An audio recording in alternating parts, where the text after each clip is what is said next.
We should be live now. All right. Well, welcome to episode 21 of the podcast, How Do You Know That, with Robert Hollis. And we are so glad to have you with us today.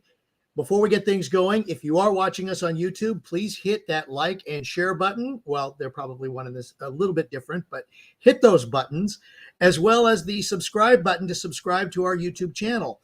And if you are listening to us elsewhere in the podcast universe, also please like and share this with friends and help us spread the word.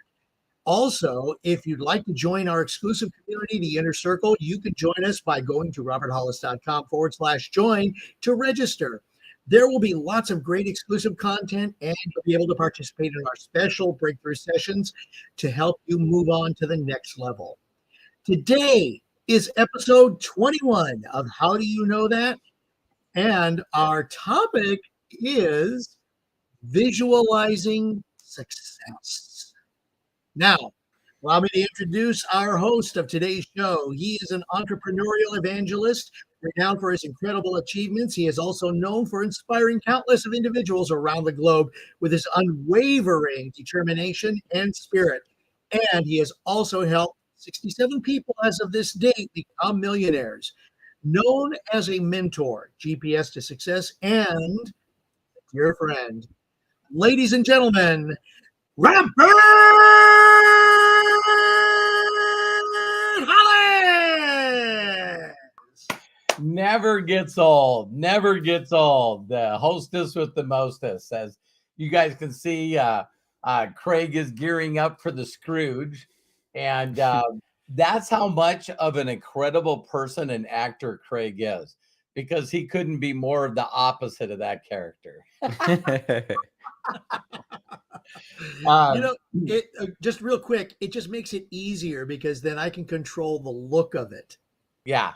I don't have to put on the spirit gum and then rip my face off once I pull the facial hair off. Yeah. Yeah, you do that a couple nights, and then all of a sudden now your skin's a little red. If I can grow it within a certain amount of time, perfect. Right. Cool. So the topic of the day, visualization. You know what? I'd like to really ask people all the time, do you visualize? And again, don't you guys think that it's just like everything else in life? Everyone's got their own description of it, their own thought of what it is. And when you, me personally, I know a lot of people know this about me, but I love watching individual sports. I mean, it's just, I don't know, it just jacks me out of my mind to watch an individual finally get a shot at a belt or a championship or a medal, and then they win it. And the classic person with no clue gets up and puts a microphone in front of their face and says, how do you feel?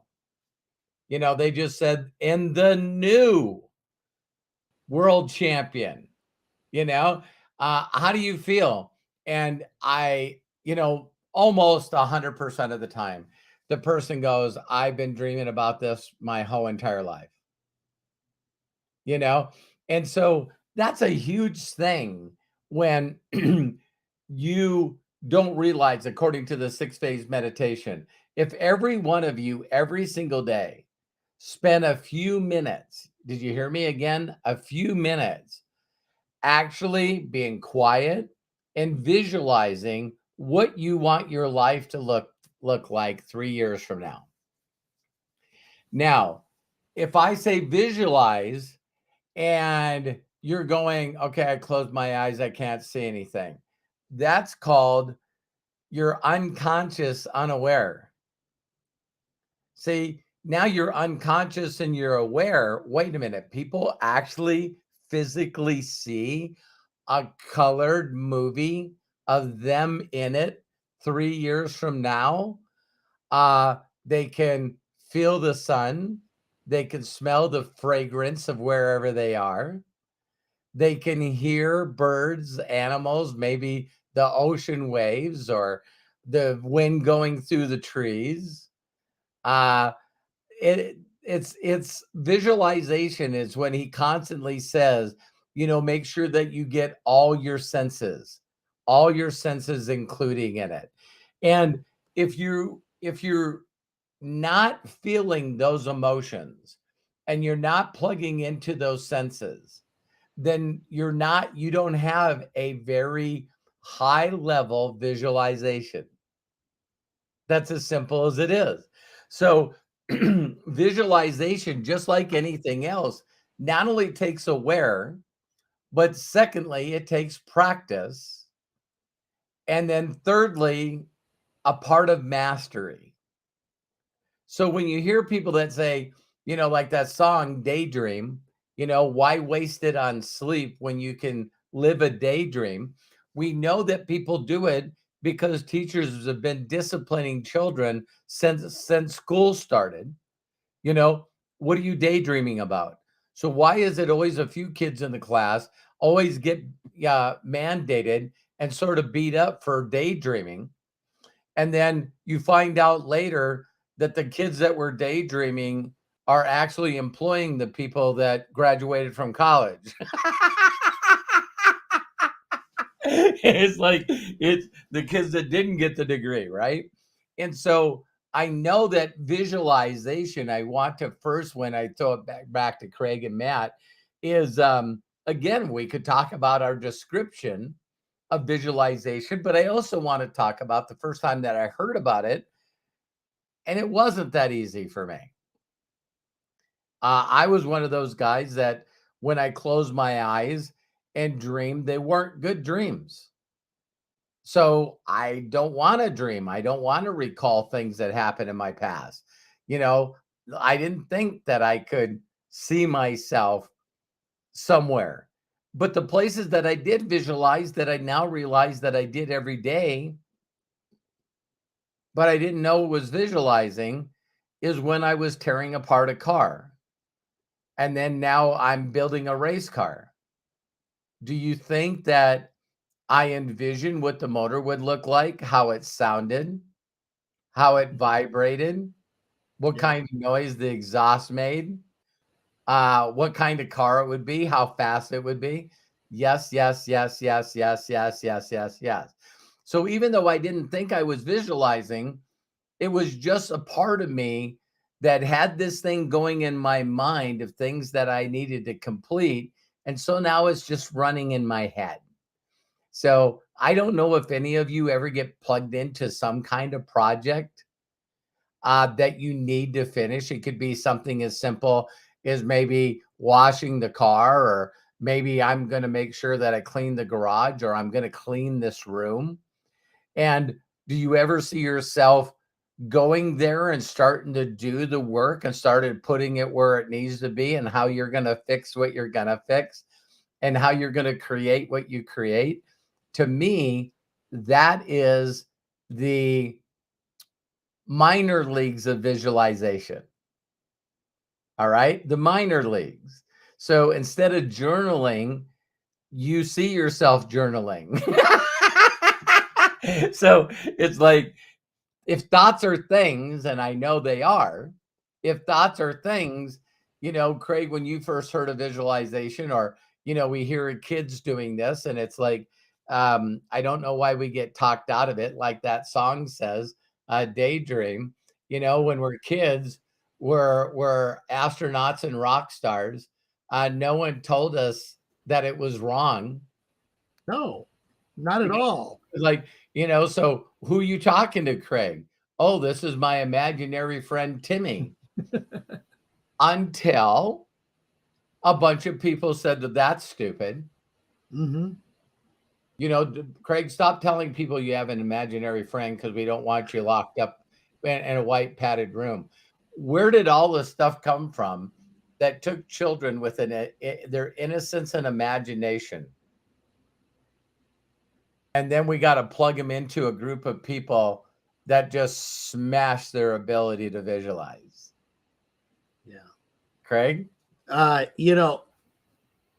think visualization, period, is so important. It's an everyday thing. Whenever we have, I'm going to go with, whenever we have a project, we visualize what the end result will be, or at least what it should be.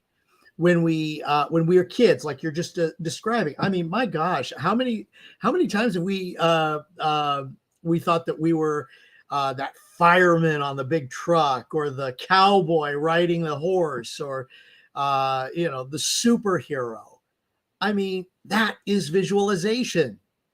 And when we think about, okay, I'm going to stand up here and I'm going to hold my chest out and I'm going to have the wind blowing at my back, that's my success. I mean, that's, and of course, what a great topic. And Matt, thank you for bringing this up too, because it was Matt's idea for this topic, is visualizing success. It doesn't matter, I think, where we are, what we do, if we visualize success. And the thing is, and here's where the caveat lies, is do we go and do it? Master Yoda, do or do not, there is no try. If we try, even though we're visualizing it, it's not going to happen unless we take action. Right. And it doesn't matter where we come from. It doesn't matter where we are right now, is where we are going, even though it's part of our visualization. Can we bring it to a realization? Again, I'm going to go back to, I know I keep bringing it up, but it's so classic, is Avatar, the movie. It took, James Cameron wrote it 10 years prior to it coming out. He had the visualization that eventually the technology would get there. And what happened? I think it was 2009. He got it. And then it's advanced even more since. And we could even say the same thing, Matt, I know, especially with you, AI. I mean, well, it's interesting. I mean, how many years ago were we thinking, oh, we're going to be able to have sentient computers, data in Star Trek? Okay, yes, I'm a sci-fi fan, but I mean, that was what Next Generation was in the 90s, and now we're starting to see that eventual course turn, so that AI, sentient machines, are very possible now. You're right. No, I mean, even, like one of the largest challenges about that whole entire thing is like when you start visualizing success and you start visualizing the future, how do you do that if you're not aware what the future might be? You know what I mean? And you can't visualize that for yourself, or even visualize where things could go. I think ever since I was a young kid and I had the ability to like ponder things and daydream, I've always done it. I daydream more than I dream, to be honest. Like, it's just so common for me. And so like one of the best things about visualizing success for me now in comparison to the past is I can see the tools and the things that I am using as just getting easier and better, so then anyone can use them. Like I was talking to Hannah, my wife, in the car the other day, and as we were driving, and it's like, I really truthfully feel like if there's a cutting edge of where this technology is, that I'm currently there. Mm-hmm. And that gives me like a lot of excitement and fulfillment right now, because I can very much visualize where the success of this is going to go. And it's going to be like astronomical for me. And so like when I see it, it's very easy then to like put myself there. Yeah. And to think about things that have to do with that. And in the past, I guess I had this really, really big problem, and I know I'm not the only one that has this problem, but I would visualize failure more than I would visualize success. And so therefore I wouldn't engage with things, because I'd be visualizing the failure of what would happen if it didn't work out. That completely cuts out the learning process of things and the enjoyment of them.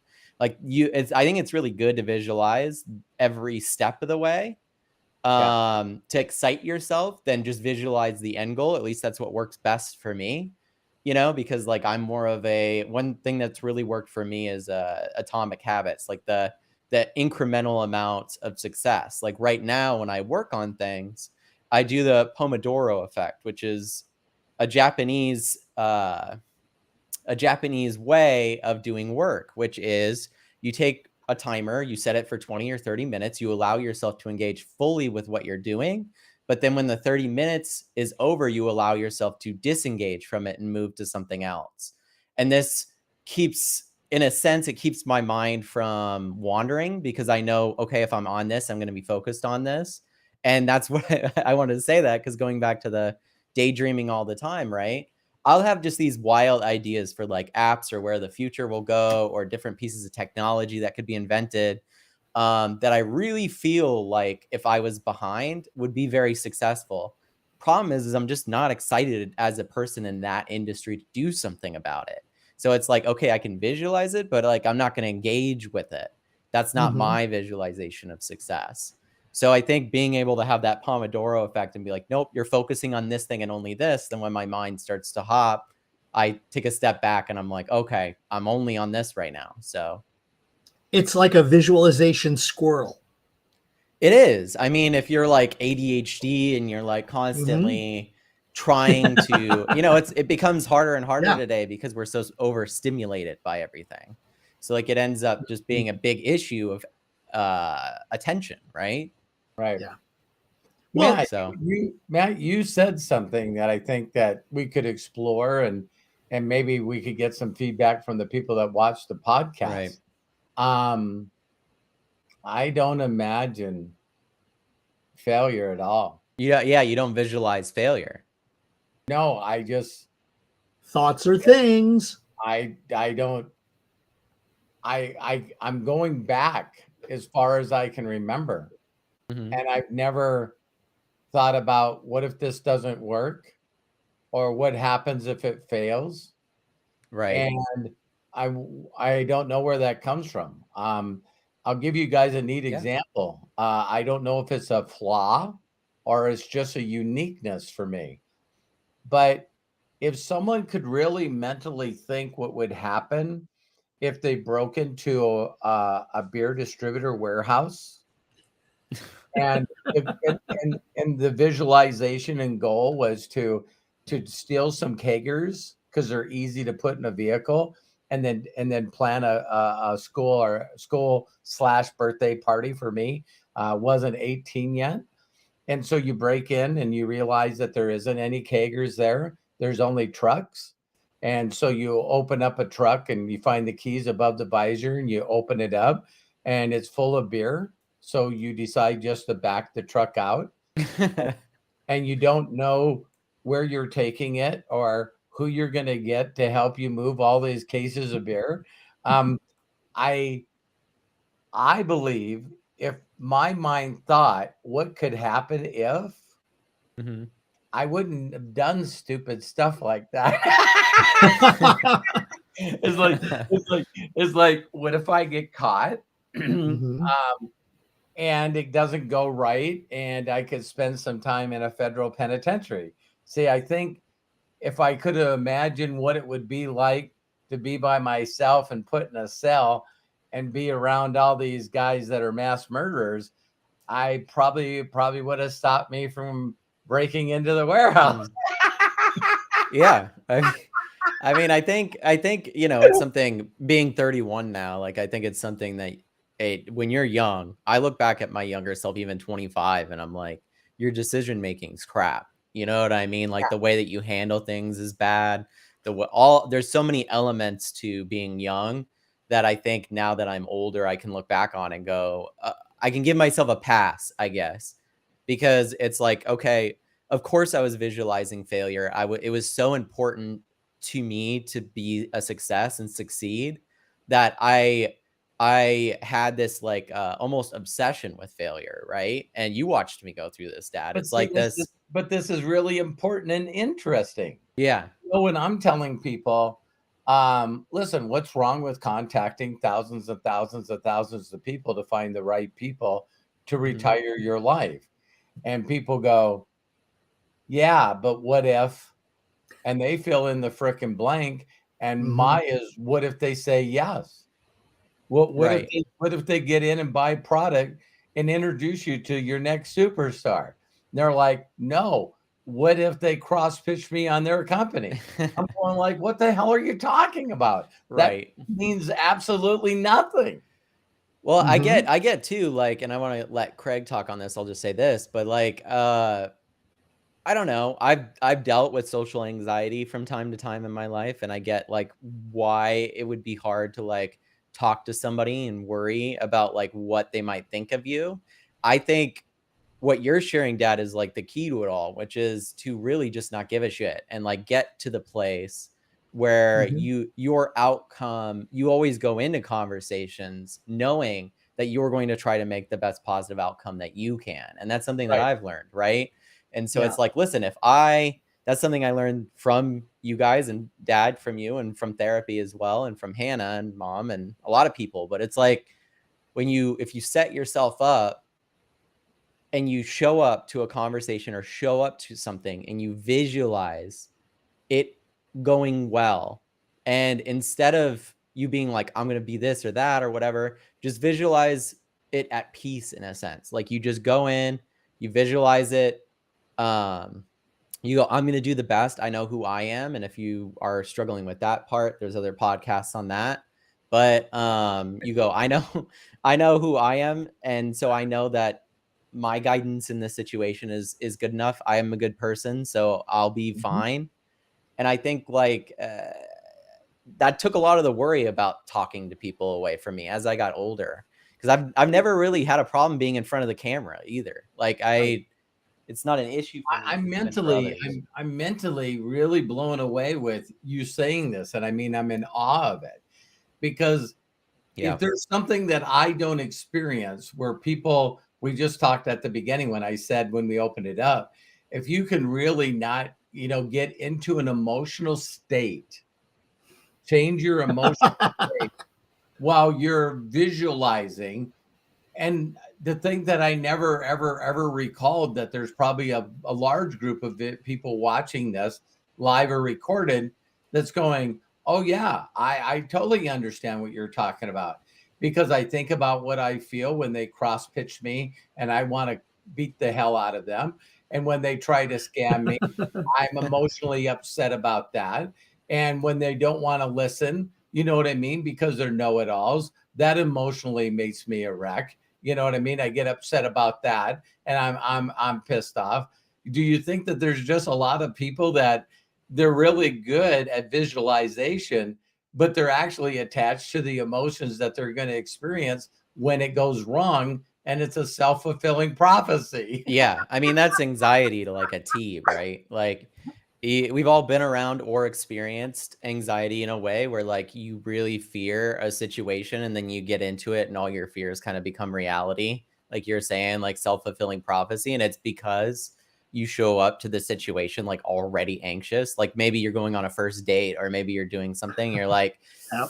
oh my God, I don't want to say the wrong thing. What if I wore the wrong thing? What if this is a bad restaurant I picked? Why did I pick this restaurant? You're thinking of all of these things, right? And I think one of the best things that I've ever done is just like learn how to take that meditative breath and like just let things be the way that they are.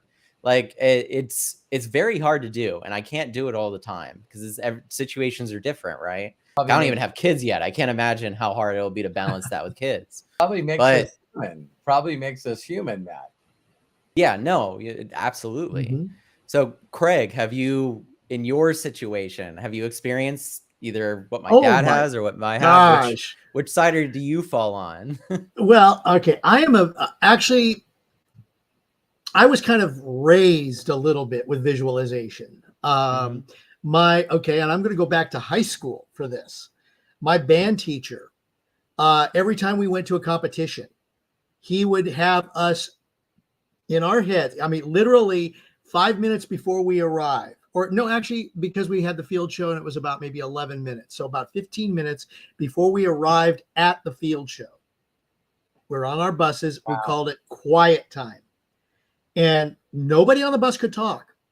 The point being is we had to visualize our moves. We had to do the field show in our heads.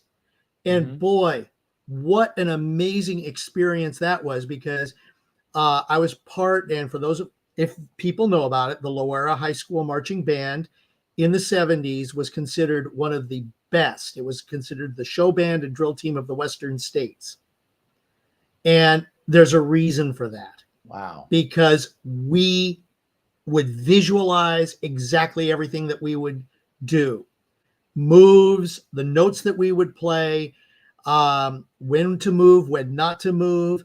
The whole point was he wanted to make sure that in our heads that we were confident in getting out there and performing and doing the show. For that reason, we won a lot of sweepstakes awards. Do you still think you do that even in, I mean, obviously that's a huge part of acting, like visualizing and I was just memorization and practice. Yeah. So I was just going to lead into that. In every show that I've done, even in rehearsal, one of the things that the director always stresses is think about what it is, where you are, what it is, and what the character. Think of you as the character. Don't think of you as you. Think of you as the character, and how they feel. Again, there's the visualization. How would they act? How would they feel? And oh my gosh, it makes, if you can let go of the existence of whatever is around you and put yourself into that character, it makes a daydream in a sense. Like you're kind of putting yourself in you're at the whole background. It's like those beautiful film moments that I love where like the background just goes black, like all the lights shut off and it's just one person. And if you can put yourself there, or even when you're in a conversation with somebody, like I brought up the date example, and films have even done what I just said with that date example, like visually telling everybody watching a film, oh, this date is going really well and they're engaged. How would I do that? Right. Exactly what I just said. If I just start fading out the lights around them, hey, man, you immediately will go, oh, they don't care about anyone else. Right. Yeah. They're when you one physically do something like that. Now, isn't that the opposite of logic and thinking? Well, I mean, can thinking, be. Yeah, it's so interesting question, because when you start talking about thinking, like visualizing and thinking are like sometimes can be paired and then sometimes be polar opposites, right? Like a lot of thinking, I think, can go into visualization. Maybe the goal in life is to make sure they mix. Yeah, you have to train your body with your mind in a sense. And like when you're in this situation, you really have to get really, really good at taking your thoughts, because they are important, and directing them in the direction that benefits you. Right. And that's probably like one of the hardest things to learn as a human being. There's books that are thousands of years old about this. So awareness and action. Awareness and action. I passed my kidney stone last night. Yes. So I was thinking about doing a pass.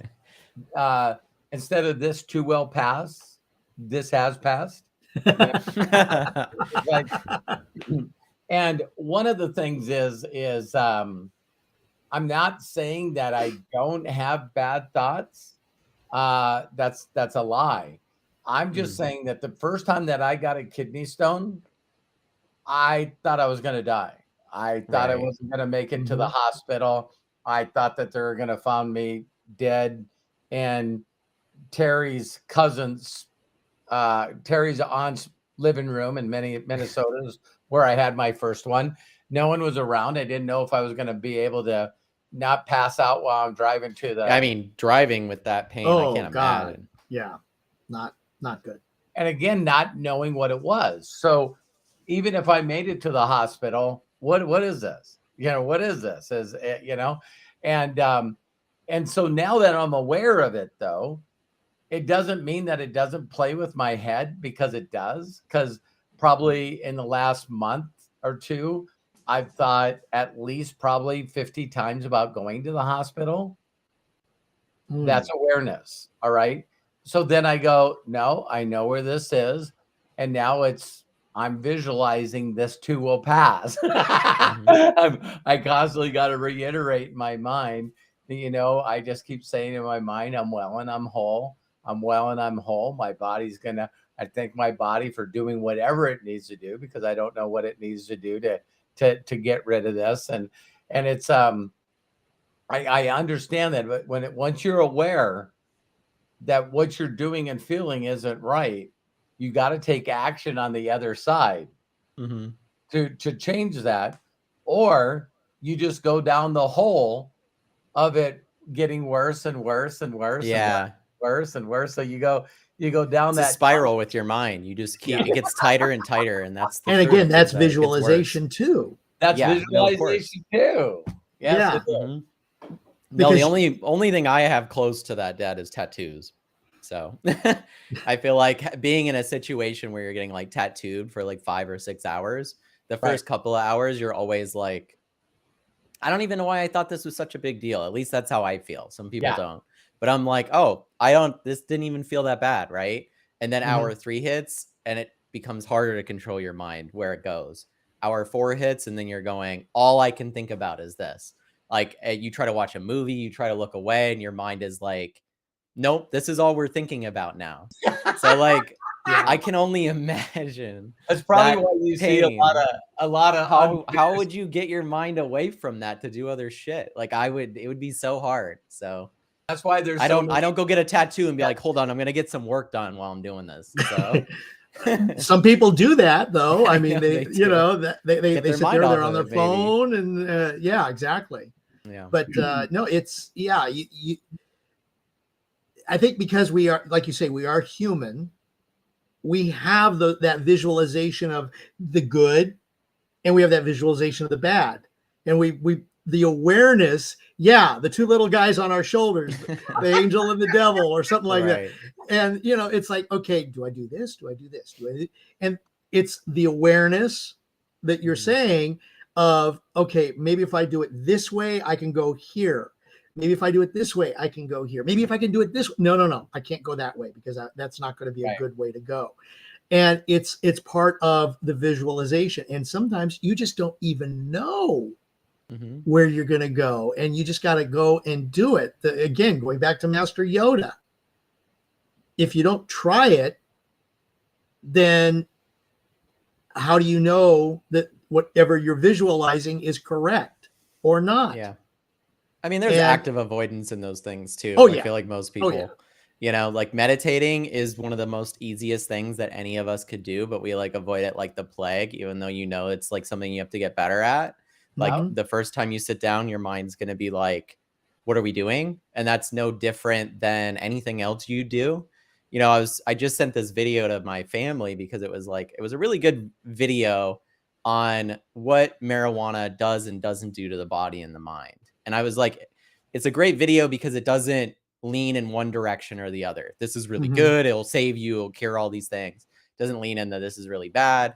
But they brought up coffee as like a good example of how marijuana works on the mind too, because coffee is another stimulant, right?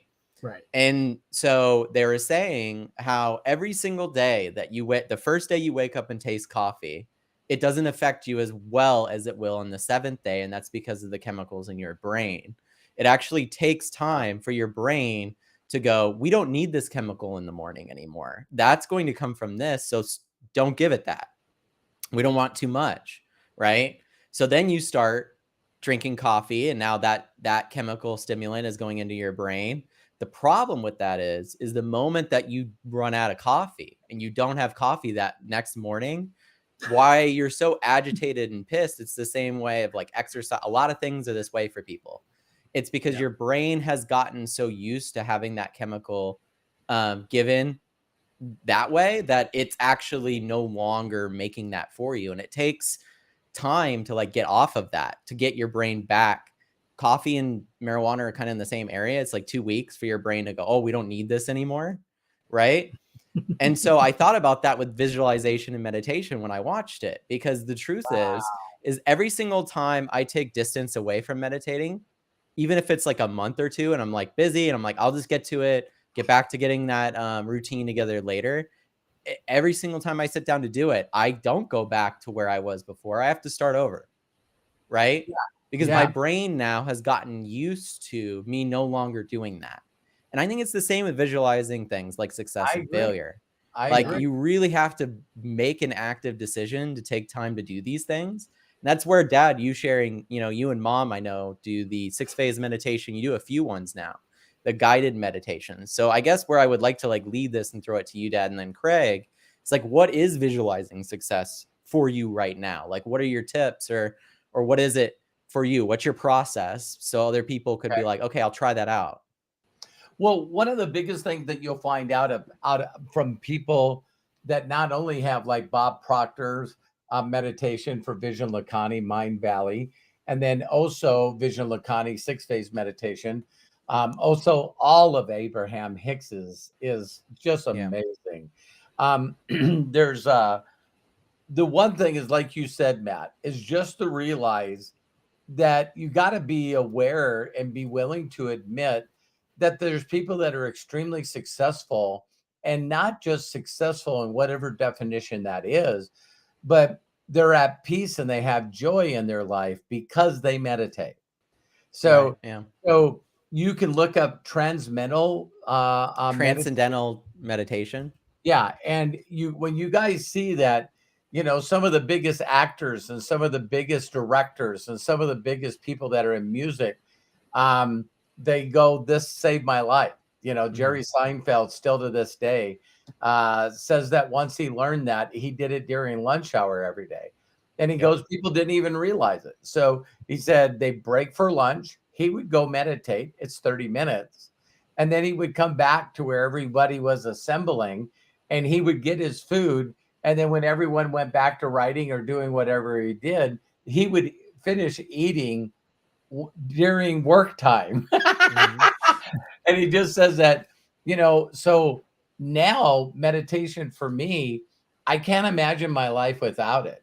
And it's been a long time, a long, long time. And so, when all of a sudden we started, like the 6 phase meditation actually does its very best to get you to imagine. Yeah. You know what I mean? It actually imagines like every sector of it. It talks about visualizing something. And I even said this to my wife, Terry. I said to her, I said, so in 6 phase meditation, when it says, that you need to tap into your awareness, this is probably something that you feel in your head. A lot of people will call it the third eye.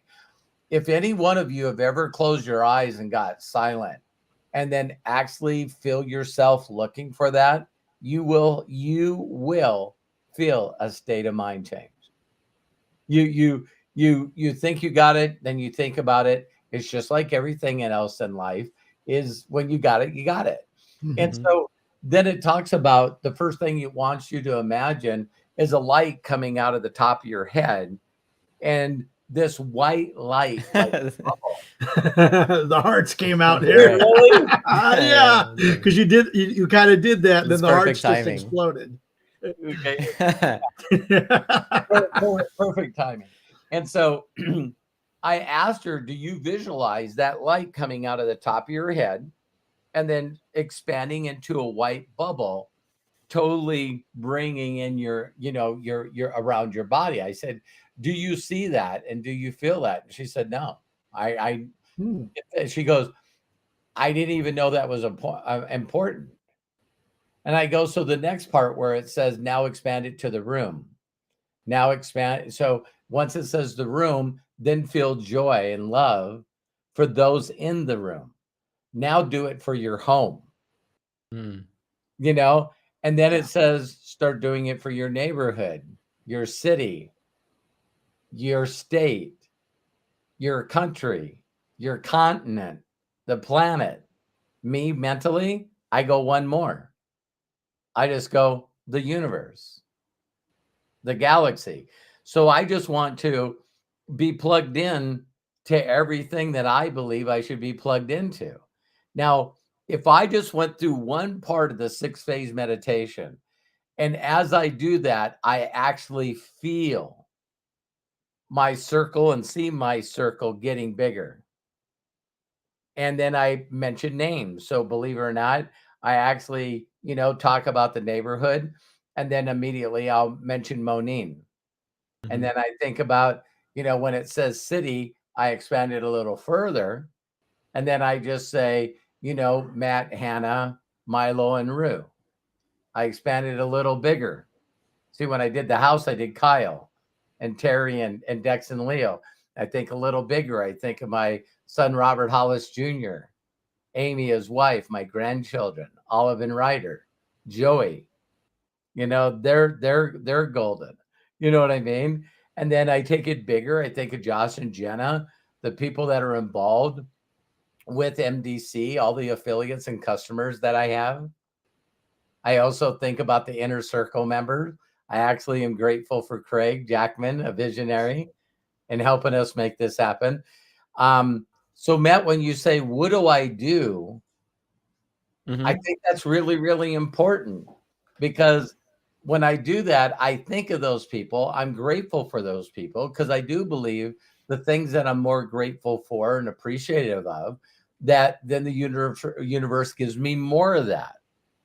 And so maybe not maybe, I know this for a fact, me spending a lot of time doing what I just said to you guys, me doing that is probably why I never really spend any time imagining things not going right, because I don't have a perception of failure or mistakes. Everything's a lesson. Yeah. To me. Mhm. Everything's a lesson to me. There's a lot of things that I do all day, every day, that don't go as planned, but they don't stop the plan from happening. Right. Oh, right there, Yeah, right no. there. Did you hear that? No, that's good Say that stuff. again. Say that yeah. again, Robert. Say that, because that's something that everybody should hear. Yeah, and doing what I believe needs to be done to speak to more ears, speak to more people that have ears to hear. In the process of doing that, do the majority of the people and the things that I do not work? Of course they don't work, but I don't spend any time thinking about them, because it's just part of what I need to do to complete the journey of what I need to do. It doesn't stop me from making that dream come true. So if as we create 1 million subscribers, active subscribers, there's nothing that anyone that's watching this video live or recorded can stop that from happening to me. I just got reintroduced, and you guys seen him yesterday, to a guy named Anil Ramtreater. I've known this guy forever. Oh yeah, Neil. And him and Callie, which used to be his girlfriend, they both just jumped back into MDC. And Anil goes, it doesn't make a difference what's happening in Robert's life. Every time we get connected to him, he's at a different level. Because Right. there's a lot of bad things. So, believe it or not, a lot of people will really hone in on the mistakes that they made, or placing blame on events and situations and people that caused them trauma. And they can't move past that, because they're too busy thinking about that, instead of getting emotionally plugged into some place that they see themselves 3 years from now. Yeah. Right. No, it's the existence of the past that sometimes holds people back from visualizing the future. Like it can be a huge problem. Like I think it's one of those things, once again, going back to mastering, and thank you for sharing, Dad, your process too, but like managing your own mind and your own expectations. And you brought up another really good point, Dad, which is, you could visualize a lot of things, but gratitude also is like such a large part of being happy, like being grateful for things.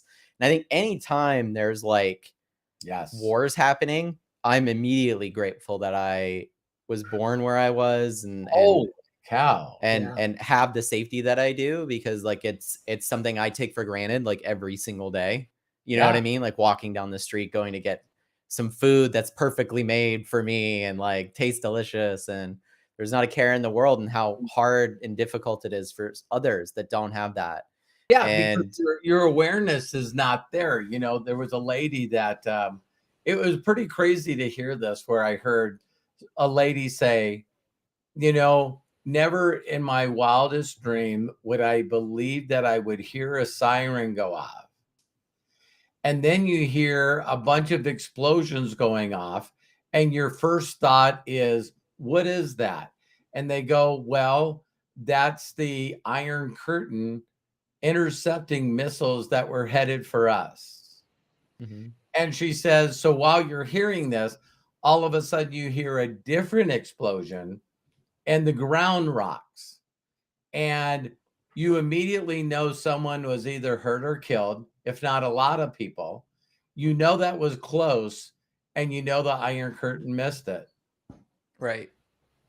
And she said, so people don't realize for us that these sirens go off a number of times a month. And I'm just like, what? No, it's insane because even when Hannah was going to high school, they had a senior trip, and it was to Israel, right? She went to a Christian high school. And even all the way back then when she graduated, they still were, she's like, oh, I'm not going to go because that's constantly happening. The whole time they were there, they were under that warning of, and heard it happen. So it's like, it's really interesting to think that, like, you know, a car backfires or someone's got a loud exhaust over here and people are like frightened by it when, like, they're like, did gunshots just go off in Southern California or in or a Orange certain County? plane goes overhead. I mean, when I Right. was in Israel, it was the same thing. It was, Yeah. and the thing that that kind of bothered me was, and I had to get used to it. I had to understand that that was their lifestyle, was the fact that the Israeli military does walk around in full gear when they're there.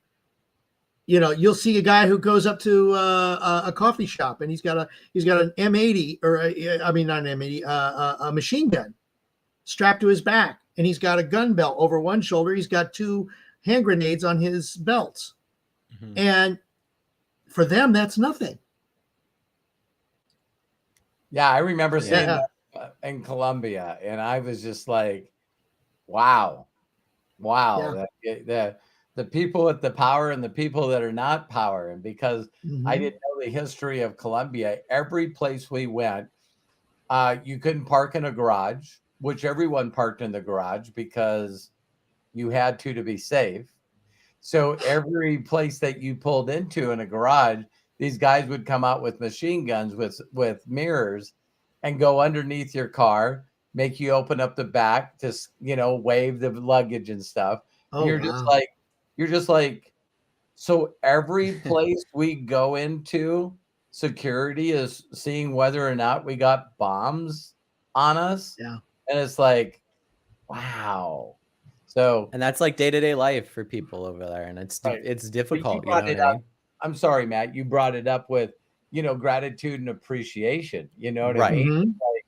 It's like being grateful and changing expectations for appreciation is again part of that thing. You know, we constantly get caught up in it's you know, there was I know I shared it with Craig and Matthew, but this Ed was interviewing this Alex, and what I just thought was really amazing about something that he said was that, you know, the whole concept of what we think would happen if we didn't do it. And he goes, but every example of every successful person on the planet is someone that went through those same thoughts but just continued anyway. Right. So it's like, well, I'm going to work out. Now my body hurts. I don't want to work out anymore. So screw that. I'm not going to work out. And he goes, then you see someone that's buffed and in really good shape, and all they did is went through the thing that stopped you. No, I mean, most of the time that's true, right? Like, Right. I think we all tend to admire and look at people that, especially if they go through adversity. Like I said, I'm grateful, and you know, like, there's been people that have been successes from every single one of those places that we just named, of Yes. course. And it's like, I think you have to just really, really work on, and I one of the best pieces of knowledge that I've learned on this subject came from Man's Search for Meaning by Viktor Frankl, about very, very, very selectively and attentively focusing on the good and the positive and trying your best to accept the negative. Don't act like it doesn't exist, but focus somewhere else. Because Right. I think Mm-hmm. what's so interesting about certain beliefs or certain things is it's like, well, why don't you just focus on the positive and live a positive life?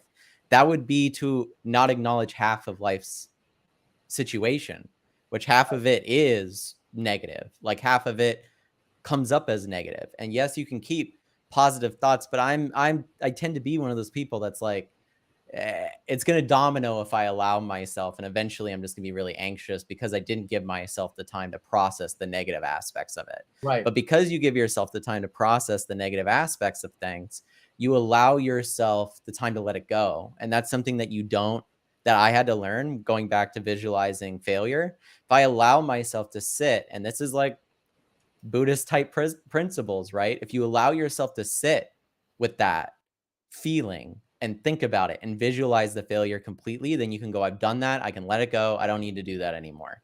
So many people don't want to do that. A large part of Buddhism too, there's another aspect where they meditate on dying and death to eliminate the fear of death, because the more you meditate on what that will feel like and accept what that experience will be for you, the less you have to think about it in your day-to-day life as it pops in. It's not Right. something that pops in because you've given yourself that time. And I that's helped me out a lot. It's like, I know, what Yeah. do you guys think about that? It's interesting because I'm talking Very. about, don't just visualize the positive, visualize the Right. negative, but allow yourself to have that time and then let that negative go. If you can't do that, then maybe it's not a good idea. When But you Yeah. when you when you hear people use certain natural or drugs that has to do with ayahuasca or mushrooms or psilocybin, or I'm probably saying it wrong. psilocybin. Yeah, it's one of the things that it feels not feels, but the way that people describe those feelings of doing these. I'm not saying that you should do them. I've never done them myself. It's like they always experience that, whatever thing was like scared of dying if you had cancer. Hmm. What it allows a person to do is get rid of the logical part of their thinking and allows them on an emotional Mm-hmm. way to just go there. So Right. now, so isn't it funny that they call them hallucinogenics? Is that you're sure not experiencing reality live right now? It's got to be something else, right? Right. No, I It's mean, it got to be fits in the drug same induced. area. Yeah. Well, Yeah, it's yeah, the same area as visualization. I think it's yeah. just Mm-hmm. in a lot of ways those psychedelics kind of force, and I think marijuana works the same way. Like not at that level, but it's one of those things, and I've said this to people if they've ever Well, wanted. like I'm paranoid for me, like I'm gonna die. Right. Yeah. So like the thing that you think about the most is only going to be extrapolated when you're under the influence of something, Right. Because the and like, barriers have been knocked down. if you're sad and you're drinking, odds are you're still going to be sad while you're drunk, right? It doesn't necessarily solve it, it just numbs it, Right. right? And what And barriers are there to keep you in whatever it is that's around you? yeah, so with psychedelics, with my own personal experience, I've only had mushrooms. I like stuff from the earth, so I'm a fan of that. But the experience for me was exactly what you were talking about, Dad. It's pretty much ego death, right? It's like this whole feeling every single day you carry with you that you are so significant and matter so much, except you don't use that stuff as gratitude. You use it as fear, right? You use it as something where then instead going back to visualizing failure, you're visualizing how to protect yourself, how to keep yourself safe. And these are very much like instinctual things that Mm-hmm. you have to actively work on not thinking about. Like it's just the animal part of you that goes, oh, there's a noise I heard when I was 5. I should be scared because that scared me when I was 5, right? And that can be generational even. So in using psychedelics or using something like that, I tend to be purpose driven. So I'm not like, let's have fun with it. Most of the time, I'm like, if I'm going to do this, there's a purpose for why I'm doing it. Right. I'm like, partying and drugs, those are different than what I'm talking about. Right. But in this certain situation, it was a huge ego death for me and it was not permanent. It came back. I have similar feelings before that I did now, which I think a lot of people should talk about. 'Cause sometimes people hear it as like a magical cure to anxiety or these things. I don't think it is. I think it just ends up taking you in your significance, and then instead of it being so important, it just makes everything more significant and important. And it's not on So this, it's the love scale part of it. At least it was would for it Hmm. me. would it be that experience, or would the olden days? Because I'm 61, maybe Craig. They just call it, that you're going on a trip. You know what I mean? Is it is Yeah. it is it that trip or that experience that expands your awareness to it could be possible? Yeah, I mean, that's a huge part of it too, Dad. Like, I think that when people, I haven't had one of these experiences, but I think a lot of people are spiritual or religious because they've had one of those experiences where they go, "Oh, this wasn't human in nature. Like, this doesn't Right. feel distinct in this way." And I, Right. when I was under the influence of psilocybin, which is what's in magic mushrooms. When you experience that, what tends to happen is you just tend to feel so connected to everything that then you go, "Oh my god, here I was sitting here this entire time thinking I was the center of the universe when I'm not." Right? Like it alleviates that heaviness that everything about you is so fucking important, Got it. right? Yeah. And you start to like, and this is why a lot of people are like, "Oh, I felt like nature was talking to me," or Mother Earth, or these types of things. You hear them say these things because they're now no longer thinking internally. They're like thinking externally in a sense, and as wide as you can.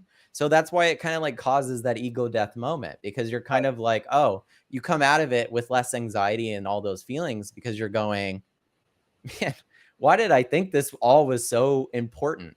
Even death, like when you Right. see it that way, it takes away and eliminates that fear of death. And that's why they use it in people that are terminally ill. Like there's documentaries on Right. Netflix about this, Right. right? Solving the fear of death with it, with psilocybin. And it comes down to that. It comes down to, oh, okay, I'm gonna die and I'm just gonna be with the same thing I've already always been with, which is whatever this is, Yeah. right? Some people call it God, some people call it the universe. But to me, that was one of those first experiences where I was like, okay, maybe I'm not like completely atheistic. Maybe there is some spiritual shit out there that I don't really understand. And maybe I just need to take a step back. My dad helped me with this one because he says this often. Maybe I don't need to understand this. Maybe I just need to feel it. Maybe it's not a logical thing that I Yeah. need to understand. And this is one of those conversations, Dad, you had with me about love when I was young. When I fall in love, it's a thing that I won't be able to logically understand. I'll only understand it emotionally and mentally. And that's so true. And that's the same with this experience, where it was like coming out of it, my logical part of my brain took a break. And it was just like, yeah, you know what you felt. You know how you felt. remember I remember So telling Matt that. I said there's going to be a time when not only are you in love, but the person that you love is not around you. And yeah, so which is about to happen. yeah. And I go, so what you do, Matt, is you logically in your head tell yourself not to feel lonely and miss her and not be sad. Because logically you're going, hey, she's just going to Florida for a little bit and then she'll be back. I'm going to be okay. Right. And I go, so logically, you shouldn't feel empty. And Yeah. I always think it's funny when people mention emotions. Do you notice that people never mention emotions having to do with the head? It's It's like always the heart. I'm heartbroken. My Yeah. stomach, I got a knot in my stomach. Mhm. It's like the That's so chemical true. Yeah. yeah, the chemicals that you're feeling are affecting your rest of your entire body. You know what I mean? And Hmm. so a lot of people think that they understand everything, which I know that I don't. I just know that when we're talking about this subject of visualization, I know how emotionally excited I can get, um, believing that I can make a major impact to millions of people. And so that immediately makes me look forward to the future. And that then puts me into action. And I'm so Mhm. excited about And another thing I can tell all of you guys that need to start doing this and spend time every day getting better and eventually mastering is I've learned from Vijay Lakhani. I'll give him all the credit. He wrote a book called The Code to the Extraordinary Mind. And in that's when I learned about the 6-phase meditation. And there's a lot of stuff. Matt and I went to Dr. Amen, one of Amen's clinics. And a lot of people are starting to say that, the concept of us setting short-term goals is really the stupidest thing you could do, because they're now figuring out that we grossly overestimate what we can do in 6 months to a year. And I mean, it's just who we are. So it's like, hey, I'm going to get in the company and I'm going to make $100,000 in my first 30 days. That might be a little over realistic. It's grossly over realistic, but we grossly underestimate where we're going to be in 3 years. So, and that's in the 6-phase meditation. Exactly those words. Yeah. And so what I tell people, what I've learned to do and get better at is really, really visualizing and experiencing every sense that I have in a general form. Like example, there in 6-phase meditation, it says, imagine you being with your family. Where are you? Well, if I'm standing on a deck of a second floor building, looking down at my backyard with all of my family playing in the pool, and I can lift my head up just a little bit and I can see sailboats in a harbor, you know what I mean? And then the ocean, as far as I can see, and smell the, all the flowers and hear the birds and do all that. I can get into an emotional state. I don't no longer focus on where that location is. See, because what people do is they get mad because they say that they pray and meditate. And to be honest, I know this sounds bad, but we're too specific. So the old school used to say, you got to clearly define your goals. All right. Well, if you're allowing the universe to make it happen for you, and you're thinking about the mountains, or you're thinking about the desert, or you're thinking about the ocean, wherever you feel the best at, it'd be neat to allow the universe to create those moments for you and your family that will take your breath away. And they put you in an area that you never, ever thought that you would be. Because when Terry and I first looked at our thought of living close to the ocean, our thoughts were, we don't need to be in Newport Coast. We don't need to be around the Pelican Resort where the most famous and wealthy people have a home. We don't need to be there. We ended up there. You see what I mean? And, I don't want to be, it's just, all the things that I have visualized are so much bigger than they ever were. I don't know if I told you one recently. I always told myself that, I hung around a group of guys. We had, a 70 Chevelle. I had a V8 Vega. One of my buddies had a Firebird. The other one had a Camaro. And we had all these cars that were muscle cars in those times. This is the late 70s, early 80s, and we all had these cars, and we all raced against each other, Barracuda, and stuff like that. And after we built a drag car and then we raced it, and I just said, this is nothing what I thought it would be. I always thought it would be neat one day to purchase a car that was faster than any car that I've ever built. Again, like Matt said with AI, at that time, I didn't know anything about electric cars. I sure didn't know anything about Teslas. And now to think that, Terry and I drive the fastest production car ever made. And if you guys think I'm bragging, here's how I'm not. I don't know what happened to make that car that we have in our garage now 50,000 less than it was 2 years ago. I didn't plan on trading in our Model X ludicrous mode for a brand new S Plaid, and the payments are $200 cheaper. You're right. Yeah. Well, and that's happened to Terry and I 3 times. 3 times we've upgraded our vehicle to a newer vehicle with all the new stuff on it, and our payments drop. And in It's today's day and age, come on, that's like I even mean, more Yeah. so the case. and the only reason that I'm bringing that up is that I never ever thought about ever doing a remortgage on the house that we've been living in for 20 years. But we signed up with Connective Credit Union. They said we guarantee to beat and lower your payments, and I went, all right, I'll give you guys a shot. And we lock in an interest rate at the lowest 2.3%. and refinance our home, and then the interest rates go big.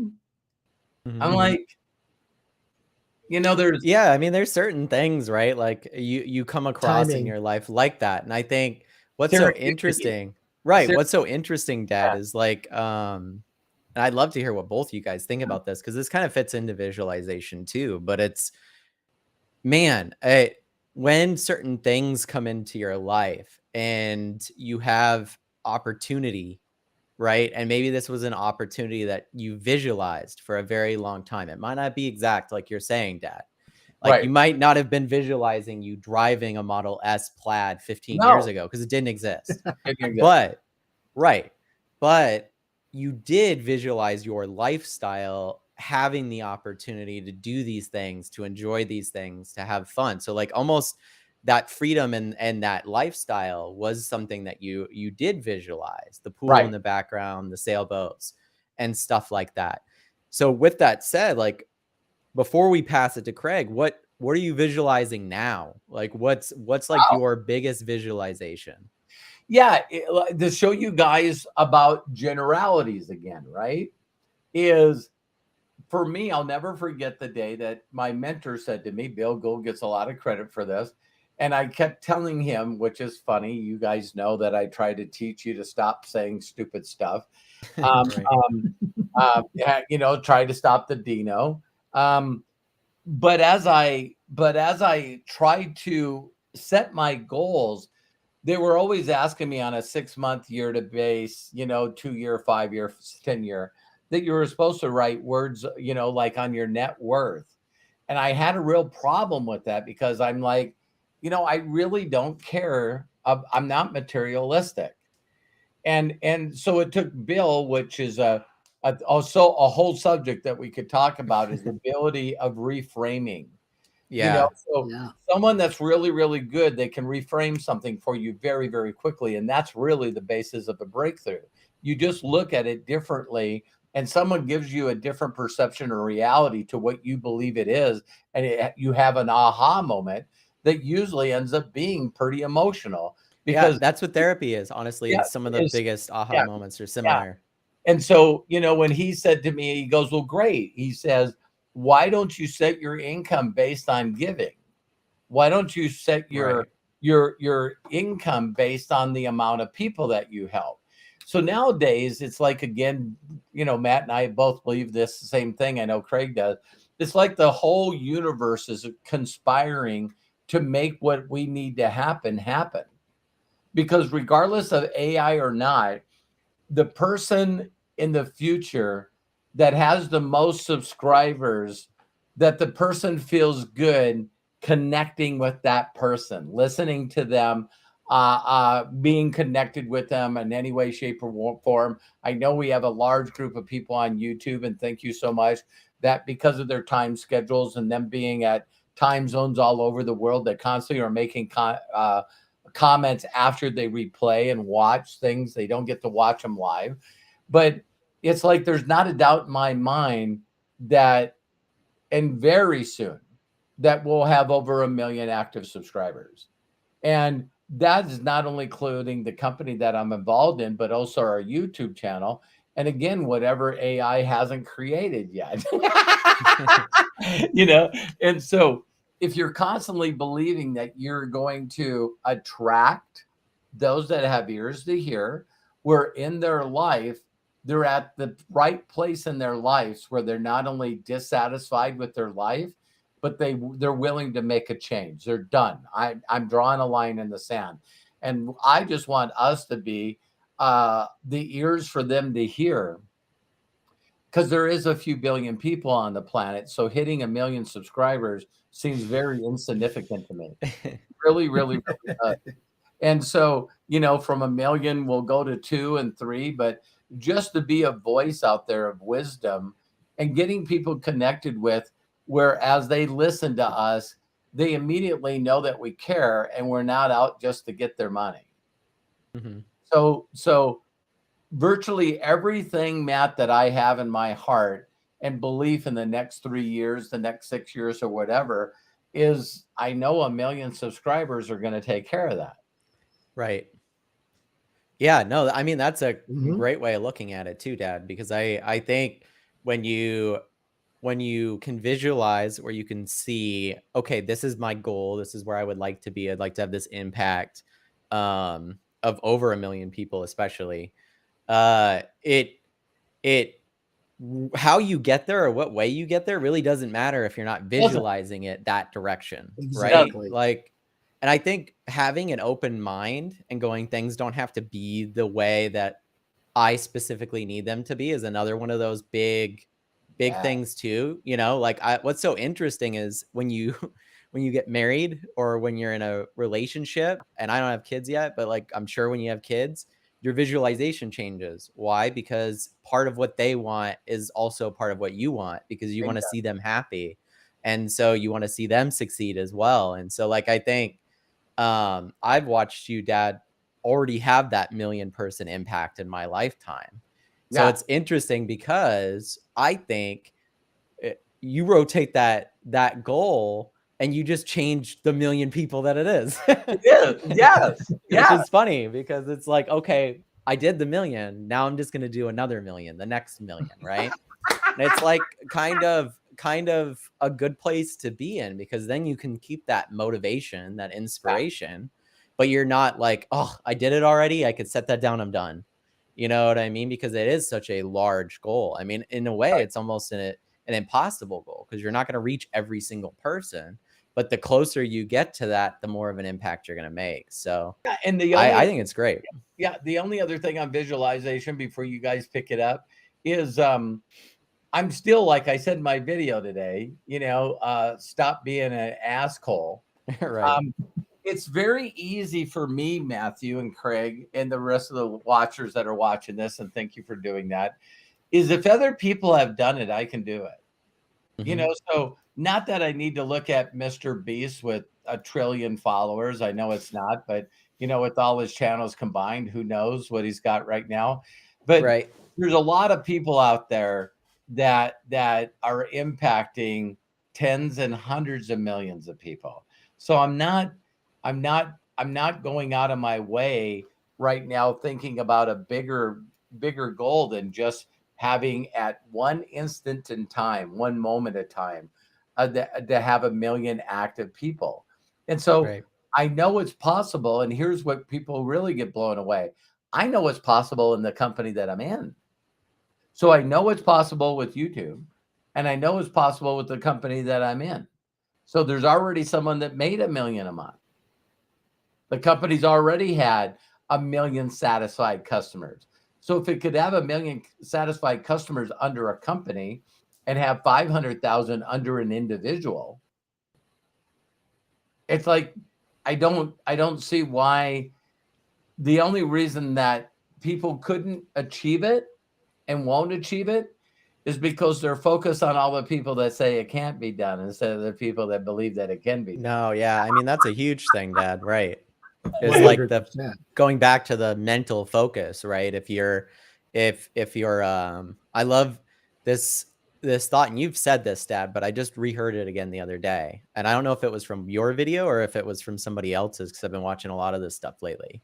But the whole thought that like at some point you allow yourself to get disconnected from the human experience of the process, and you start putting yourself almost in this automated area or management mode, right? You're like, instead of connecting with people, I'm going to manage people, giving yourself almost a superiority over them, therefore not being able to relate to their experience. Not being able to relate to their experience has this domino effect of you not understanding their problems, therefore you can't address them because you have no idea what they are. And so like, I remember the show Undercover Boss that used to exist. I think it still does, but when I was young, it existed. Mm-hmm. And they would take some wealthy boss, CEO, and have him do the work of some of the lower budget people in his company or her company. And by the end of it, there always normally was that heart-changing feeling of going, holy shit, like I am so disconnected from this process now. And I think people get that way with what you're talking about. Absolutely. And even with YouTube, right? Like if you grow and you do get those 1 million followers, your goal is to get those 1 million followers, but to stay the same person, not to go out. And I've seen you do that, Dad, stay that same person, no matter how big your income or your following has gotten, which I admire a lot because I think it's very hard to do. Like it's very hard to continue to relate with everybody and put yourself in their shoes when you're not anymore. You know what I mean? Like when you're not, right? You could, in the same breath, you could be like, I visualize all these things, the ocean, everything, seeing the sailboat, seeing my family there and experience that, or driving the plaid. But then you still can relate to somebody and understand their plight of not having any of those things. Right. And that doesn't come completely from you being there. It comes from you being able to visualize their experience too. And support it them comes and love in a them. sense, it does come from being there too, because you've had to experience it in order to feel that emotion, to understand what it is that other person is going through. Right. I think, Matt, you kind of brought up in a way the story of A Christmas Carol. Mm-hmm. When you think about That's true. the background, when you think of the background of Ebenezer Scrooge, because Scrooge himself, I mean, he was a young boy who had traumatic experiences, and he kept penting up those things and going more towards the hard logic of things, even at the expense of the possibility of him having a beautiful life with a gorgeous woman who left him because it wasn't so much that he wanted to provide for her, that he wanted to protect her, but because he lost the heart. Mm-hmm. And then that's where he goes through this metamorphosis in the story of experiencing the three ghosts and opening up his heart and the visualization that the ghosts give him to be more of a rounded human being. I mean, yes, the earning of makes me want to watch it again. Yeah. If you look at it from that perspective, you guys just brought that out right now. Yeah.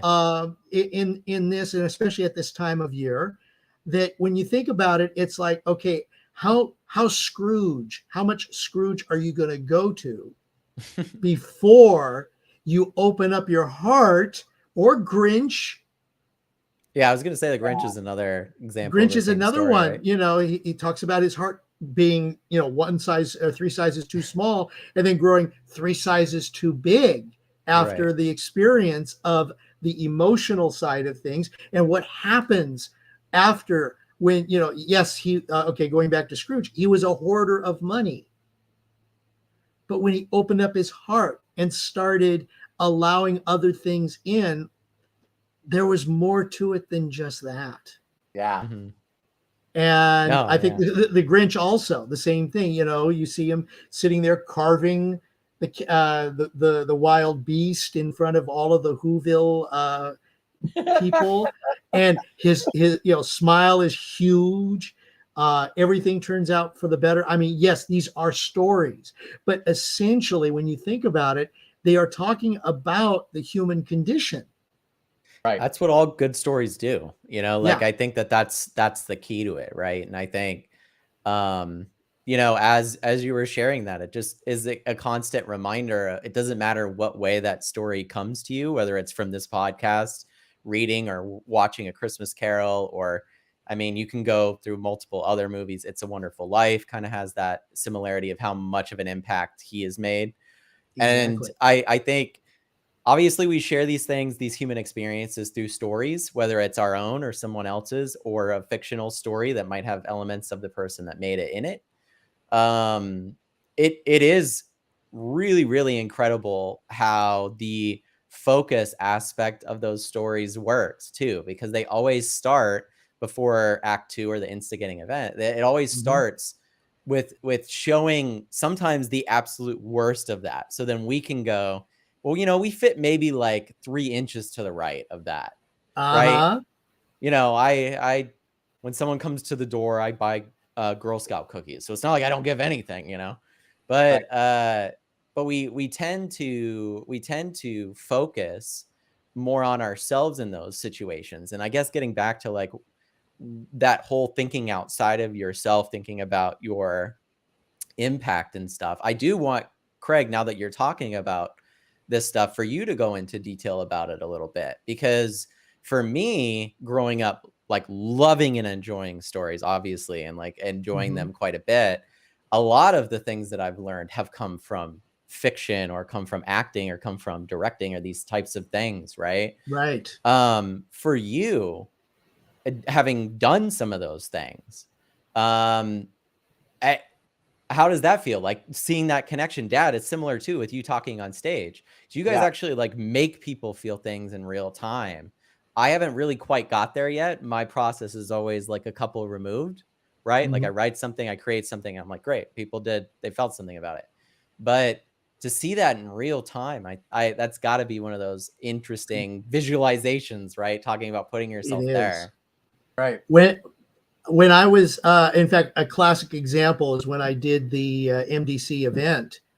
Yeah. When I in Vegas, it was about what 4 years ago, I think. Wow. Um, Time yeah, flies.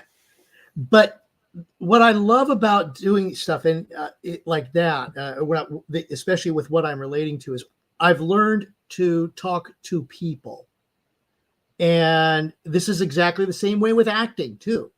Acting is listening and responding, and and this is what, Robert, you do so well, so Yeah. well. And I have found the same thing works so well.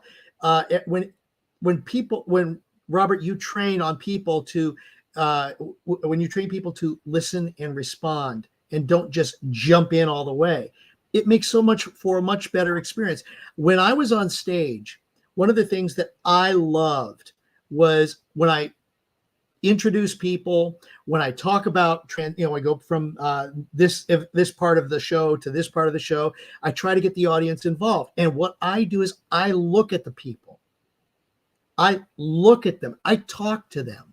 Now I may be only talking to one person, but everybody else is getting drawn in, because I'm talking from right here, I'm talking from, okay, like you were saying, from my heart, but Yeah. I'm talking from the emotional side of things. And as an actor, as a good actor, that's what you do. You relate that emotion regardless of the character that you're in. And if you can't find, for example, let's say, all right, Scrooge, let's say you can't find the that emotion, then what my acting teacher has shared with me is, what else can you think about that will get you to that, so that So that's you can that's relate taking, to the yeah, emotion. taking your own experiences, life Exactly. experiences, and In twisting fact, them together.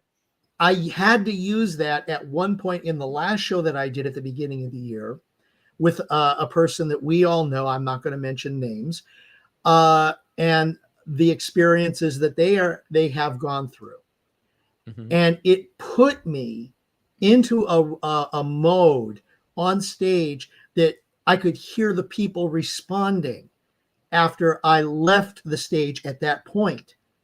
And that's when it's like, oh my gosh, how cool of a feeling is that? Yeah. The same thing when I was up in front of the audience at MDC during that event. The fact that people respond, the fact that you are in there, that you're able to connect with them. It is connection. And if you can visualize connecting with that other person, being with that other person, embracing them, bringing them in, not in a beat them over the head way, but Robert, you teach this every single day. I mean, my gosh, I work with my acting coach, I work with Robert, and I work with all of these experiences to hopefully share, if I'm doing a role or if I'm on stage, what is taking place and do the best job that I can. And I can see that. That's cool. And if I can see that and I feel it, I mean, I don't know how many times when I'm doing stage or even in front of the audience, I'm feeling things. Mm-hmm. I want to get through to the audience this. I want to share this. I still remember, Robert, introducing you at that MDC event, and I choked up. Yeah. Big time. I'm getting a little bit of it now. Why? Because I'm feeling it and I'm visualizing it. Craig comes out in a flowered shirt. That was beautiful. That was like, none of these people know who I am, and it's like Craig just knocked it out of the park. Thank you, Craig. Yeah. No, I mean, that's beautiful, Craig. Like, I really think, like, if you could do your best to, like, do what Craig's talking about, like, not just visualize going, this is what I want, but, like, add connection in there that, like, really is an important element. And when I visualize the future of what we're doing here, I think, like I said, I've said this on multiple other podcasts, whether it comes true or not, we'll see.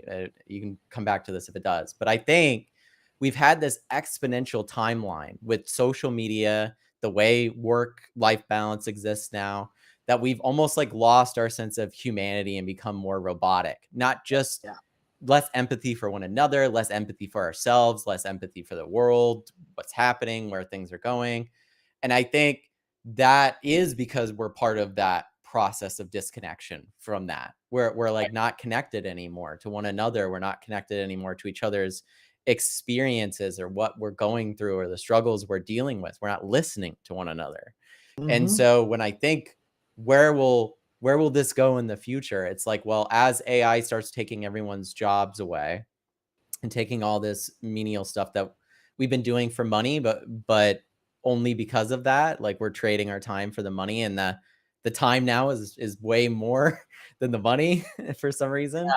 Yeah. So since that's the case, I think as AI starts to exponentially take everyone's work away, there will have to be a retraining of how to connect with one another and how to be human outside of what we're currently doing. Like, I really think it's a difficult thing. And it's interesting because when you talk, Dad, I see this, and I've brought this up before. If I'm on a walk and I wave at somebody that's older, not my age, but like older, they'll say, "Oh, hello, how's your day going?" "My day is going great." How long have you been here? What restaurants are you interested in? Those types of things, right? Like a conversation.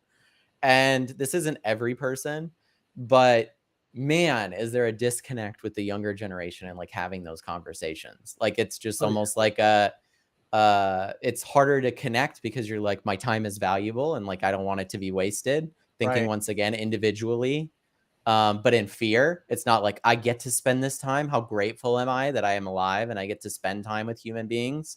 Now you're like, this person isn't worth my time, right? Am I going to learn anything? Are they going to benefit me in any way? Then why would I waste my time with them? Send me a text so I can send you a waving hand. Right. Like small responses. And if you talk to people on the internet, you get used to this, right? Like very like small responses because they're going, oh, this person isn't worth my time. But the thing is when you give somebody your time, when you're like, and I think of it as a transactional thing in a way, not in a bad way, but it's like, I am choosing to spend my time with you. So if I'm choosing to spend my time with you, you're going to get my attention in that time. Right. Because I don't want you to feel like, I don't want both of us to feel like we're wasting something that's the most valuable thing that we know exists. Right. Like let's take heart and let's put heart into something that's the most valuable thing that we have, right? Which is time. So it's like if I'm gonna sit there and do these things, and That's the way love should be spelled.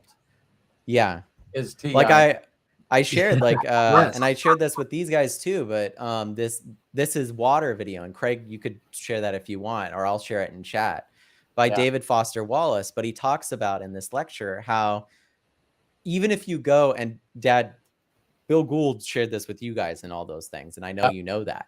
But if you go to the grocery store and you're irritated by being at the grocery store because everyone else there is annoying, they're taking your time, they're taking your energy, they're taking all these things, they're being irritating, how easy it is to default to that feeling, and how difficult it is, and how much you have to train yourself to switch that and go, these people, I'm not only sharing this experience with these people, but they've gone through shit too. Maybe that woman that's having a hard time in the front of the line just left the hospital and was watching her dad pass away the last couple of days, and how heavy that is. And we all end up in this space together, but we judge people in that default setting.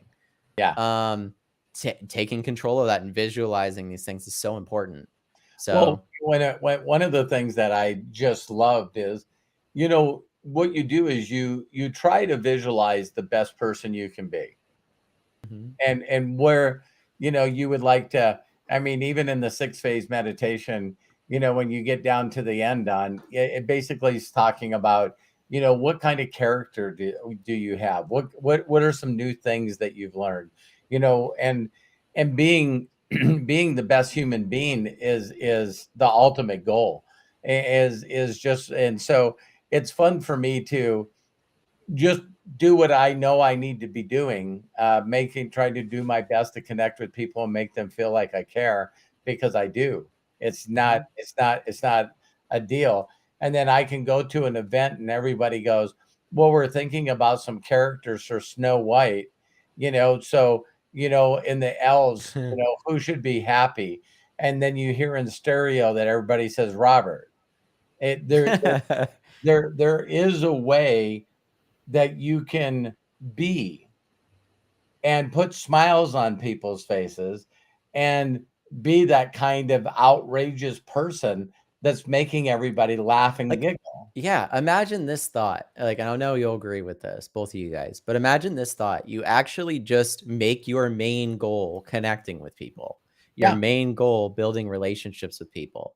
And from that, you have all of your basic needs taken care of. Just because instead of avoiding the one thing that you fear, which is connecting with others, because what will that mean for me? Take your individuality out of it. Stop making yourself so important and make them important. Because people are so not used to that nowadays. Because we closed up. Yeah. Right.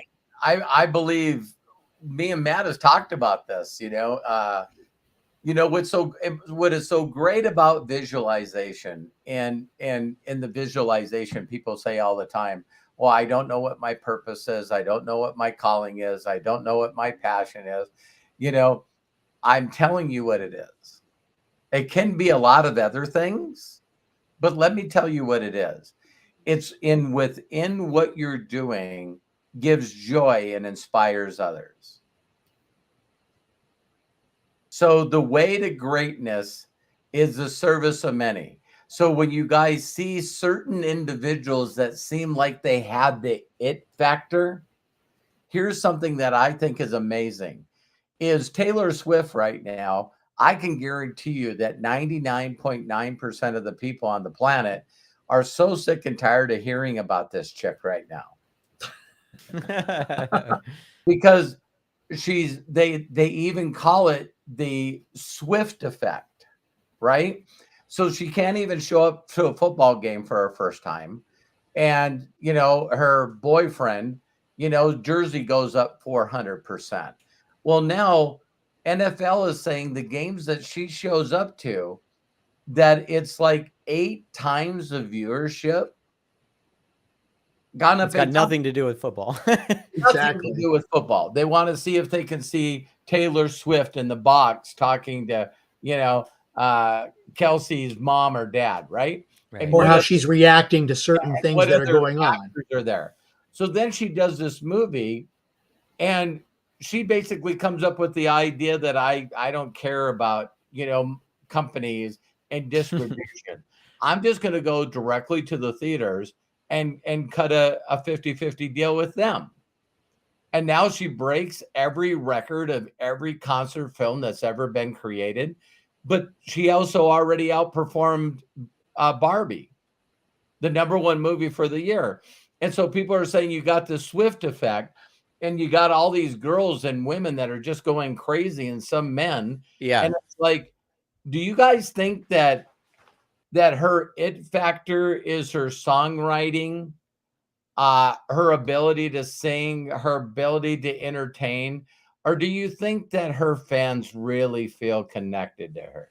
They definitely feel connected to her. Oh, This was in our absolutely, door. I'm connection. blocking all the information out, but someone put in our door that they're like, we're having an Eras party. Everyone's going to the theater, and this is in our apartment complex, right? Like in everyone's door. They're like, hey. And we're doing anyone this that's thing. ever How funny. anyone that's ever went to one of her concerts, they come back and they have friendship bracelets for the people they care about. Yeah. I mean, I've been to a few EDM festivals and events, and I'll tell you what, there's a lot of that there. Grateful Dead shows. Right, Bruce I've heard that, Springsteen right. had the same thing. I mean, they were always, and okay, the Beatles for, they kind of were the They call ones it who PLUR or started something it. like that. Peace, They called love, it, understanding, and respect. PLUR. PLUR. okay, Peace, love, understanding, and respect. So it's yeah. like it's Never similar heard with of the that Swifties. acronym. Mm-hmm. My whole point of the Swift thing is I guarantee you there's things that's happening right now for that woman that she never, ever, ever, ever, ever, ever, ever visualized. Mm-hmm. She visualized parts of it. And so, throwing a tour and a concert out and destroying Ticketmaster probably wasn't in her vision. Right. Right. You see what I mean? Selling out stadiums and coliseums where they estimate that another 30, 40,000 are in the parking lot just so they can hear and feel the feeling of being at a live event. This movie having this much still, her having this influence over the NFL. I'm just telling you guys that that's a big picture of, if you do visualization every day and make it a priority, that will happen in your life. There will be impacts where when you get tapped in, turned on, tuned in, as Abraham Hicks says, the visualization that you have for you and your family and the people that you love is so freaking small. So small. If you can make it a priority to visualize, even as your mind and all this stuff says you're doing it wrong, you're not doing it in the right sequence, you keep getting distracted, so it doesn't work. When Eric Markman, I see him on here, and thank you to all the super chats, Jerome and Bill. Thank you, everybody. Yeah. And James, thank you so much. I love when it shows up on the screen too, by the way. If you guys do donate, it does show up permanently on this recording that you donated. Not that some people love having that recognition, but I do think it is really cool because it reminds people of where the money goes. Like every time the heart shows up, it's like this money is being donated to children in need, which is like so great. I don't know, because you have all of that happening too. But I sorry to interrupt you there. Oh, you're going to do the heart now. Nothing happened. Maybe we got to look at Right. Yeah, it has to be on the computer's timeline, right? It was working earlier. Yeah. But I've noticed that we've already gone an hour and 40 minutes. So like I was going to say, what you were saying, Dad, is like such incredible closing words for visualization that I don't have anything else to share. Yeah. So I was going to throw it to you, Craig, and just say, well, I guess in closing, I'll say one quick thing. And that is, if you just take the time, just like my dad said, do this today, do this tomorrow, do this as soon as you can, to sit down and like actually visualize what you want and the connections you want and where you want to be. And write it down if you think you'll forget. I don't think you'll forget, but Or Design if that reinforces it. yes, if that reinforces it. purposely with intention. Purposely with intention, describe your perfect day. Right. There you go. That's just it. From visualization, from the time that you wake up, what do you smell? What do you hear? What do you feel? And just put together a perfect day. Every one of us describes love differently, God differently. You are going to describe your perfect day differently. Yeah. And so make it general, places that you love to go to, things that you would love to see. And really, really take the time to do it. And if you get distracted, so what? The biggest thing I want to tell people when you're doing this stuff, I brought up Eric, and I'm sorry I didn't finish, but Eric Markman used to send me messages all the time. Robert, I just cannot listen to the 6-phase meditation without falling asleep. And I said, well, I have a question for you.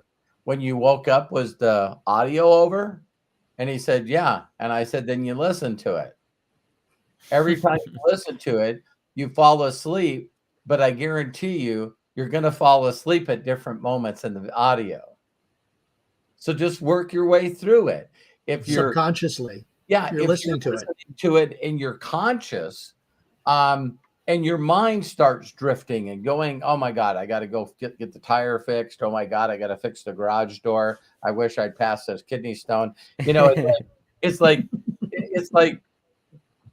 stop bullying yourself. You need to stop being a fucking bully to yourself and just stop it. Yeah. So just go, oh, well, I listened to it and I got off track. Now I missed a whole phase. Oh my God. I didn't even listen to phase 3 when it says now I'm doomed. Yeah. It's like, yeah, it's like, stop beating yourself up and just consistently get gooder. Just consistently get gooder, consistently get gooder, consistently get gooder. And, I'm not asking you to meditate as much as I do. Do I think that it should be a goal of yours to, I listen to the 6-phase meditation while I'm in the sauna. I listen to Bob Proctor's meditation before I go to bed. I listen to an 8-hour meditation while I'm sleeping. Yeah, I probably got a little bit on you. And to show you that you think meditation is not working, the one that I listen to, Bob Proctor, I always fall asleep to Bob Proctor's video. Always. And I use a neck pillow, and Terry's next to me and it's on a box. But I always wake up when it's over. Because it's time to move my neck pillow and get my other pillow and then put on the 8-hour meditation, and I'm gone. You know what I mean? So if there's things that you can do and you're thinking, again, stop beating yourself up, but trying to make this perfect. And the same with visualization. So when it walks you through it, I remember the first time, I guess we're going to go for just a little bit. I remember the first time that I listened to meditation, and it was someone like Abraham Hicks, but it wasn't. And they said, I want you to imagine you being caught up in the vortex. Do you know what I did? Yes. I went to Google and Googled vortex. Then I clicked on pictures and I found a frickin' picture. Are you guys listening to me? And so when it said that in Bob Proctor's audio, that I want you to imagine, energy coming from, and he uses it's not violet, and it funny that I'm missing it. It's someone that listens to 6-phase meditation all the time. Just a beam of light that comes down. No, but he talks about you put a funnel on the top of your head and you got this giant lavender. Okay. I'm thinking 6-phase meditation because it does say a beam of light coming to the top of your head with the 6-phase meditation. So similar. Well, I was talking about Bob Proctor's. Right. So Bob Proctor's meditation talks about you're looking at all the energy and this lavender energy that's coming into this funnel that now goes into your head and starts going through your brain and starts healing you. Okay. So why would I know that it was lavender? I probably have listened to it more than once. It was in there. So I look up lavender, and the first thing that it showed was the bush that had all the purple leaves. No, they're lavender leaves. What does it smell like? Lavender. Lavender. You see what I mean? Wait a minute. So if there's certain words and things that meditations are saying that makes you feel disconnected, take the time to go on Google and use AI to get the explanation of this. You know, me and Kyle are talking about this yesterday. I said, do you remember when we went to Wyoming and watched the eclipse? And Kyle says, I just think it was so cool, Dad, that you figured out where the perfect place in the United States would be to watch this eclipse. And you took me and Matt and Hannah and Mom. I got the pictures. Yeah, you took us to the very place which it was the best place to see it. And I go, well, that's a memory that I want you to remember forever. He goes, there's no way I can forget that. Right. And so, like Matt, I'm working on him. And I just said, in the world of this wait a minute, what are you doing with me? No, I'm just kidding. yeah. I said, you meant teaching me, right? I find it interesting in this big bang thought of stuff that everything just randomly happened, that even the Mayan and the Egyptians and every smart group of people can actually tell you when the next eclipse is going to happen. I don't know. That just doesn't sound fucking random to me. And Kyle looked at me and he went, so when's the next eclipse? I said, April of next year. Mm-hmm. I go, so mathematically, these planets are going around each other. And maybe, I don't know, but maybe it's not by accident. Maybe there's something out there that's actually always orchestrating for these things to happen at the same time all the time. There was one. Isn't that the opposite of random? Yeah. No, Yeah. Wasn't there that one story that who was it? The adventurer, maybe it was but he knew that that it was going to happen, right? The eclipse. So he went to like this tribe and said that it was going to happen. And then when it did happen, they all like bowed down to him and like let him in because he knew that it was going to happen. Who was that? It's a story of the Mayans. And the Mayans passed it down. We always hear about the royal blood, right? Yes. It's a story that was passed down from emperor to emperor to emperor. And get this, Matt, not only did they have the celebration around Thanksgiving, but when they had it around Thanksgiving, the emperor would always stand in this archway of this giant temple. And when he stood in the archway of the temple, they had the timing down so perfect that he would go like this and raise his hands.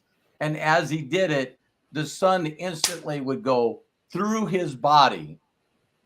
And all they could see was a light and a shadow, like the shadow was inside the sun. Mm-hmm.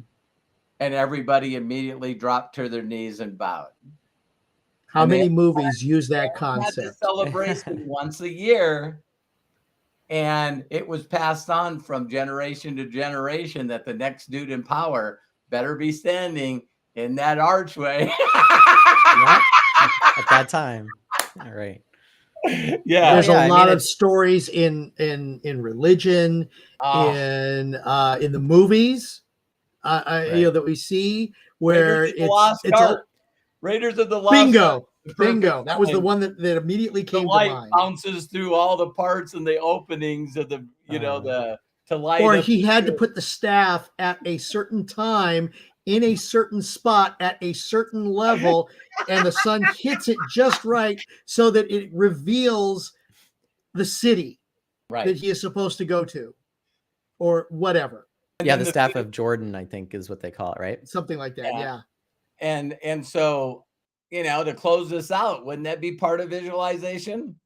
I mean, Yeah. if you were going to Mhm. make the temple, if you were going to make the pyramid, if you were going to make everything, that's a little bit of a visualization of what this temple is going to look like and what the emperor is going to look like when the sun passes exactly at that moment. Hmm. That, I mean, I know we're done, but man, visualization when it comes to creation, I mean, people that are creative, you hear these people all the time that you watch, we never even talked about that, but the documentary with the Bee Gees, where when they were separated, nothing could happen, but when they were all locked into one place, this magic happened of a visualization of not only are we going to put a song together, but it's going to touch a person's spirit and soul, and that we're going to be standing in an auditorium that's packed, and they'll stop us from singing because everyone in the crowd is fricking singing our song, and they're Hmm. drowning out our instruments and our ability to sing over the speakers. Yeah. Yeah. That only has to happen one time for every other person that wants to make that kind of impact to try to duplicate it or make it better. And so when we see the one that you brought up, Matt, where you can't watch the video without getting choked up, and as you're watching it, you're just going, "What the hell's happening to me?" You know, I don't even know why I'm all choked up right now watching Yeah. everyone sing this song, and yeah, it's Some of the movies and stories that made me emotional actually, to like tears, always come out of nowhere. Like it's yeah. always like that certain layer to it. Like I never go in thinking that. It's so impactful to me that that's what it causes. So I think that like obviously connection is so incredibly important, and Yeah. we keep it's interesting because no matter what podcast we do, it always does come back to that element in a way. I could sit here and talk about AI for 3 hours, and then at the end of the 3 hours, I'll be like, but you should be connecting with human beings. Right. That's something it can't Yeah, do, and right? if you wanna visualize something, Matt pulled it out of me. If you wanna visualize something, there's no better occupation in the world than enhancing another person's life in a positive way. There's just not. And so, I would say for those of you that can't get to that visualization, let me honestly tell you how I did, and we'll close, is connect yourself with someone that has one. We always talk about you become who you hang around. When I got connected to a couple of guys that wanted to be great in a 3-state region with drag racing, I raised to that level. That was my level of having a fast car in 3 states and 2 drag strips. Uh, you move out to California and there's visions are just a little bigger. Now you're hanging around a billionaire named Roger Penske that has won a world championship or multiple world champions and helped people all over the world become champions by very simply creating teams in every motorsport that's freaking available. And so you hang around them people, their vision's just a little higher. And I was caught into that vision for a while until I got hurt. And then I met this crazy guy that got talked into building organizations and helping people walk away from their jobs. You still can hear in people's voices that they go, well, I got involved in this company to make $30,000 a month so I can quit my job. That is a different vision than I got involved in this business to help other people quit their jobs. That's a different vision. So if you're not creating a vision and impacting in other people's lives, I'm telling you right now, you're missing the boat. That's where I believe social media is messed up. There's only so many selfies you can see of me. You No, know, it you, did make us more individualistic. It did. Yeah. you know, so so that's all I got to say. If you're constant, if you don't have a vision, attach your wagon to another star that makes you feel good, that is doing something, and allow that kind of vision and that kind of dreaming and that kind of impact to rub off on you. I don't know this, but I'm sure a person could Google it. there's got to be some people that inspired Taylor Swift. Oh yeah. And I guarantee you she'll tell Dolly you. Parton. Yeah, I'll guarantee you she'll tell you exactly who the hell they are. Yep. So it's generations of people being inspired by people that have done it. You know what I mean? And so some people are just participators. That's okay. I'll take 1 million subscribers that I make feel good so I can help 250,000 kids. That'll work. That'll totally work. So some people are just going to participate, and other people are just going to, participate at a little higher level. And then there's some people that want to make a difference, and then there's some people that want to make a huge difference. So my goal is not to judge people or be mad at people for taking the path that they want to take. So I know that we're talking about visualization. My suggestion to you, if you choose not to learn or practice visualization, make sure your wagon's attached to a star or someone who is. Craig? No, that's great. Boom. That is a mic drop moment. Can't follow that up. Wow. Ladies and gentlemen, you can follow Robert Hollis at roberthollis.com. You can also follow Robert on YouTube at roberthollis.com/YouTube. On Instagram at instagram.com/official Robert Hollis, and on TikTok at tiktok.com/@real Robert Hollis. Please don't forget to like and share this video on YouTube and share it with others. It will help us grow our community and reach those with ears to hear. Robert's schedule is Sunday through Friday, 12 p.m. Pacific, with going live every day, some wisdom that is dropped by Robert, as well as on Saturdays at the same time, 12 p.m. Pacific, Ask Me Anything, where you get to ask a question of a certified multimillionaire, meaning the amazing Robert Hollis.